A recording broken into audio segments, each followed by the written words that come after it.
Rescue workers fight flames in Ukraine's Odessa region after a downed drone starts a fire in a residential area, killing at least one civilian. Ukraine's Air Force said it destroyed 20 Russian drones overnight, and the regional governor said it was the third Russian airstrike in the past week. As Ukraine readies for another winter at war with Russia, European leaders met late last week in the Belgian capital to discuss Ukraine's bid to join the EU. 26 member states decided to support the proposal of a review of the multi-annual framework. 26, this is not enough to make a legally binding decision. The European Union consists of 27 member states.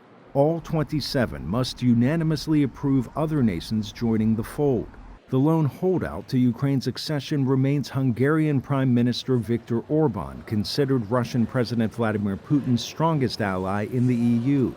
After what's been described as a stalemate in Brussels, German Chancellor Olaf Scholz says he suggested that Orban leave the room while the other 26 nations discussed a €50 billion aid package to Ukraine, something Orban so far refuses to support. Orban promptly took to social media to call the decision senseless, irrational, and wrong, adding that Hungary is not changing its position. Despite failing to reach financial terms of support at the meeting in Brussels, European leaders expressed hope for the future of war-torn Ukraine. We are working very hard, of course, to have a result of where there is an agreement of 27 member states. But I think it is now also necessary to work on potential alternatives, to have an operational solution in case that an agreement by 27, so unanimity, is not possible.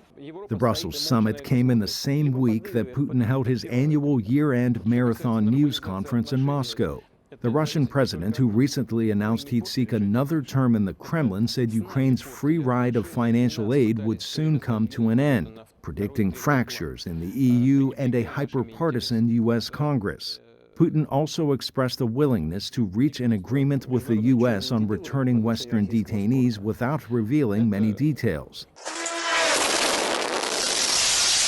As world leaders debate aid packages and the future of Ukraine's EU membership at meetings likely in January, a drone strike in Ukraine's Kherson region serves as a reminder that another winter at war is coming, with or without material support.